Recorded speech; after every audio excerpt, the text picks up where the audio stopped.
Assalamualaikum warahmatullahi wabarakatuh. Selamat pagi, selamat siang maupun malam saudara-saudaraku semuanya, khususnya Bapak Ibu guru dimanapun saat ini berada. Ketemu lagi dengan saya, Mbak Guru Arjo, di channel Merdeka Belajar Guru Penggerak. Nah, luar biasa Bapak Ibu. Tentunya masih dalam acara obrolan santai. Dan saya doakan semoga Bapak Ibu masih tetap dalam lindungan Allah Subhanahu wa taala, diberikan kesehatan jasmani rohani sehingga bisa beraktivitas. Kali ini episode ketiga, edisi pembuktian kegagalan pembelajaran bahasa Indonesia di SD. Artinya pembuktian bahwa apa yang saya sampaikan kemarin, saya berpendapat bahwa selama ini pembelajaran bahasa Indonesia di SD telah gagal dan bisa dibuktikan dari cara Bapak Ibu guru merumuskan kalimat soal atau membuat soal. Kegagalan yang saya sampaikan kemarin konsepnya lepas dari konteks, artinya tidak sesuai dengan arah dan tujuan pembelajaran bahasa Indonesia. Seperti apa? Ini mari kita bahas, kita obrolkan. Sebelum masuk pada materi obrolan, perlu kita pahami tentang ciri khusus soal bahasa Indonesia. Ini penting sekali Bapak Ibu. Sebab sesuai dengan tujuan pembelajaran bahasa Indonesia di SD, bahasa Indonesia itu punya ciri khusus. Jadi alat ukur atau instrumen penilaian itu mempunyai ciri khusus. Yang pertama, setiap soal harus disertai media saji. Media saji berupa bahasa dalam segala bentuk. Artinya segala bentuk itu bisa pantun, bisa kalimat, bisa gambar, bisa peta, bisa surat, bisa pengumuman, bisa iklan. Terserah, disesuaikan dengan materi dan KD yang diujikan. Media saji bisa disajikan di awal, di akhir, maupun disatukan dengan kalimat perintah. Dan jika soal bentuk pilihan ganda, media saji dapat dijadikan sebagai pilihan jawaban. Kalimat pertanyaan atau perintah pada setiap soal itu merupakan penentu sebagai alat ukur atau alat penilaian kemampuan siswa. Jadi kemampuan apa yang akan diukur, kemampuan apa yang dinilai itu akan terlihat pada kalimat pertanyaan atau perintah. Ini bagian keempat. Nah, kejelasan seperti apa? Monggo kita ikuti. Nah, ini saya peroleh naskah soal ulangan akhir semester 2 tahun pelajaran 2018-19. Dari kabupaten dan kecamatan sengaja saya tutup, saya rahasiakan sebab menghargai atau menghormati privasi kelompok kecamatan atau kelompok orang. Mata pelajarannya bahasa Indonesia, ini masih KTSP 2006, belum tematik ini. Jadi tematik atau tidak tematik itu tidak masalah. Yang penting ciri khusus bahasa Indonesia itu seperti tadi. Langsung rumah 1, bentuk soalnya pilihan ganda.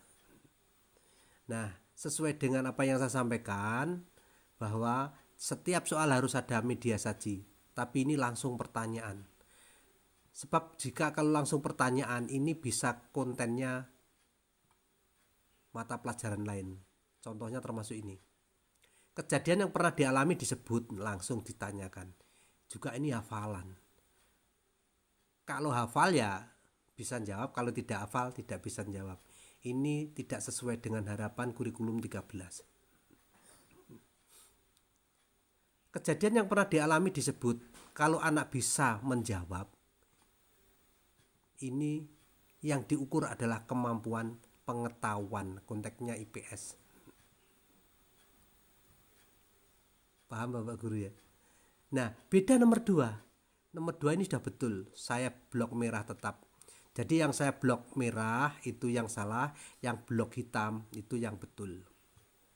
yang sudah sesuai artinya. Walaupun kadang-kadang saya temui ada media saji tetapi pertanyaannya yang menuju ke ilmu pengetahuan. Nanti seperti apa pasti ketemu. Nomor 2, ibu pergi titik-titik pasar untuk membeli beras, minyak, dan gula.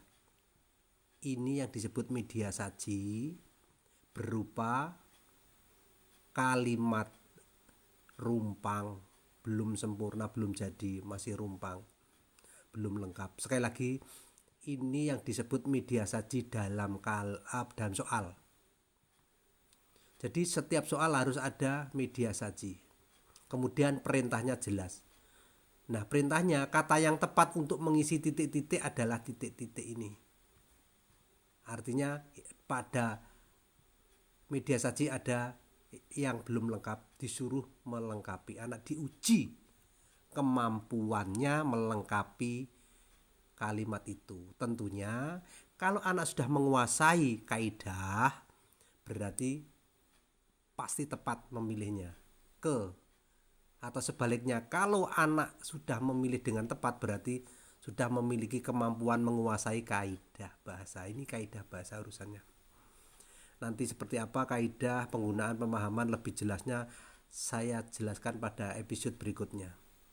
Sementara ini yang lepas dari konteks dan tepat, yang salah dan yang benar gitu aja ya. Nomor 1 salah abang, merah, blok merah. Ini yang betul ada media. 3, 4, 5, 6 ini lepas dari konteks, semuanya ini salah. Orang yang membersihkan sampah di taman bunga adalah ya ini sudah lama Bapak Ibu. Bapak Ibu membuat soal seperti ini sudah lama, tidak terasa. Dan Bapak Ibu tidak salah 100% karena Bapak Ibu juga merupakan korban dari sistem, korban dari konsep pembelajaran. Sekali lagi saya tidak menyalahkan Bapak Ibu sepenuhnya. Jadi orang yang membersihkan sampah di taman bunga adalah titik-titik. Ini kan IPS. Dan ini terjadi di mana-mana, tidak hanya 1-2 kecamatan, 1-2 kabupaten. Saya sudah mendapatkan 5 kabupaten contoh soal seperti ini. Nomor 2, saat musim kemarau bunga di taman kota tidak layu karena titik-titik. Ini kan IPS, bukan bahasa Indonesia. Tanaman diberi pupuk supaya IPA, konteksnya IPA, ilmu pengetahuan.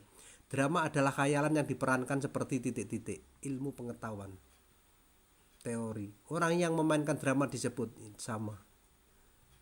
Nomor 8, 11. Perhatikan percakapan melalui telepon berikut untuk menjawab soal. Nah, soal nomor 8 dan sampai 11 inilah soal yang betul. Ada media saji berupa gambar dan ada media saji lagi berupa teks percakapan. Ini alat komunikasi. Anak diuji bisa tidak berkomunikasi dengan media saji ini. Begitu Bapak Ibu. Jadi soal itu terlihat sekali. Nah, kemudian pertanyaannya nomor 8. Dalam percakapan di atas yang menelepon adalah, kalau anak sudah bisa menjawab dengan benar, itu menandakan bahwa sudah paham dengan percakapan ini, sudah connect, sudah terjadi komunikasi. Bahasa sebagai alat komunikasi, belajar bahasa, belajar berkomunikasi, sehingga diujinya pun diuji kemampuan berkomunikasinya. Nah, termasuk ini. Orang yang mengangkat telepon adalah, nah di sini ada semua nanti. Sekali lagi, kalau anak sudah bisa menjawab, artinya anak sudah paham, sudah connect, sudah terjadi komunikasi. Ada yang bertanya, Pak, itu nilainya apakah tidak? Berarti anak sudah dapat membaca? Tidak. Membaca, menulis, berbicara, menyimak itu kegiatan berkomunikasi, bukan tujuan berkomunikasi. Melakukan kegiatan, iya, pasti. Anak pasti membaca, meskipun dalam hati. Jadi kegiatan membaca pasti, tapi tidak dinilai. Sekali lagi, menganalisa kalimat, iya, menganalisa itu kegiatan, tapi tetap yang diukur adalah tujuan, sudah terjadi komunikasi atau belum. Nah, nomor 8, 9, 10 sampai 11 ini sama. Jika anak sudah dapat menjawab artinya sudah paham. Sudah terjadi komunikasi. Beda dengan nomor 12. Langsung saya blok merah karena tanpa ada media saji. Nah, nomor 13 betul, 14 betul, 15 ini Romai 2. Isilah titik-titik di bawah ini dengan jawaban yang benar. Nomor 1 sampai nomor 10 ini yang betul hanya nomor 1. Ayah sedang mendengarkan berita. Mendengarkan berasal dari kata dasar titik-titik. Ini kemampuan penguasaan kaidah bahasa lagi ini. Ini yang diuji kemampuan menguasai kaidah. Penguasaan kaidah. Kalau anak dapat menjawab kata dasar dari mendengarkan berarti sudah menguasai kaidah. Bukan pemahaman. Beda dengan tadi ada pemahaman ini pemahaman. Langsung saya nomor 5. Bibi datang membawa buah tangan. Apa maksud buah tangan? Maksudnya apa? Kalau anak dapat menjawab berarti paham. Nah, beda nomor 4. Bagaimanakah susunan kata yang benar pada kalimat di bawah ini? Kalimat acak di bawah ini. Jadi ada kalimat tapi acak. Media saji. Media saji berupa bahasa dalam bentuk kalimat acak. Bagaimanakah susunan kata? Nah, ini intinya perintahnya anak membuat atau menyusun kalimat, tetapi bahannya sudah ada. Meskipun bahannya sudah ada, kalau anak dapat membuat berarti kemampuan menggunakan bahasa. Nah, ini sementara ada media dan tidaknya saja, nanti saya jelaskan lebih dalam lagi. 6, 7, 8, 9, 10 salah. Jelas salah. Jelas salah lah, tanpa media saja, tidak usah dibahas lagi. Ini pembuktian bahwa ilmu pengetahuan yang diutamakan. Buatlah kalimat dengan menggunakan kata di bawah ini. Ini perintah, ini media saji, benar. Buatlah karangan sederhana berdasarkan gambar seri berikut. Gambar seri merupakan media. Jadi media berupa gambar seri. Nah, itu loh. Jadi media sajinya bahasa dalam bentuk gambar. Perintahnya anak disuruh membuat karangan. Kalau membuat karangan menyampaikan ide toh, berarti menyampaikan pendapat, gagasan. Ini masuk ranah penggunaan bahasa. Lengkapilah kalimat di bawah ini dengan kata depan kebahasaan. Yang diuji kemampuan kaidah, penguasaan kaidah. Buatlah 2 kalimat tanya dengan menggunakan kata tanya siapa, ini media sajinya. Ini perintahnya, berarti media saji dan kalau dijadikan satu. Tapi ini akan lebih sempurna apabila diberikan pengantar terlebih dahulu. Misalkan kalimat tanya sebaiknya harus disertai dengan kata tanya. Meskipun kan tidak harus, tapi seyogyanya atau sebaiknya ada kata tanya. Macam-macam kata tanya termasuk iki. Nah, baru di perintah itu lebih bagus.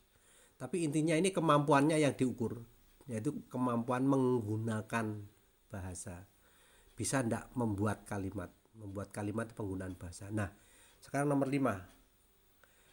Salinlah dengan ejaan yang tepat.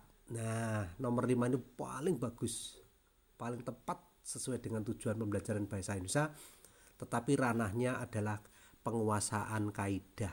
Sebab apa ini? Pak Ali lahir di Surabaya, ia bersekolah di SD 1 Surabaya dan SMP 2 Surabaya. Setelah SMA ia bekerja di Jakarta. Ini semuanya salah. Penerapan huruf besarnya belum ada. Nah, anak diminta untuk menyalin dengan ejaan yang tepat. Artinya apa? Yang diuji kemampuan penguasaan kaidah bahasa atau kebahasaan. Kalau anak sudah bisa menyalin dengan benar, misalkan P ini diganti P besar, S-nya S besar, dan seterusnya, SD ini S besar. Ini menandakan bahwa anak kemampuan menguasai kebahasaannya atau kemampuan menguasai kaidah bahasanya sudah bagus, sudah ada.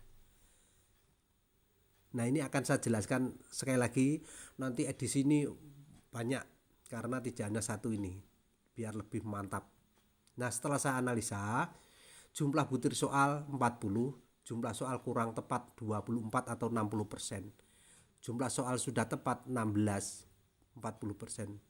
Banyak yang kurang tepat. Karena soalnya bersifat teori dan ilmu pengetahuan.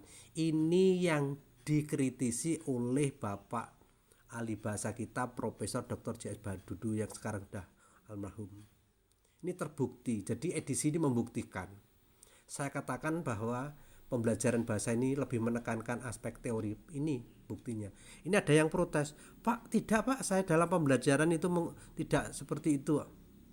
Kalau tidak teori dan pengetahuan yang panjenengan sampaikan, mengapa panjenengan ukur, mengapa panjenengan tanyakan? Nah, sebab soal semacam ini, nuwun sewu sekali lagi, ini merata, tidak hanya terjadi 1-2 kecamatan, 1-2 kabupaten. Bahkan saya memperoleh soal dari Sungai Lilin, Sumatera Selatan, Palembang. Itu saya mempunyai dokumen, punya data.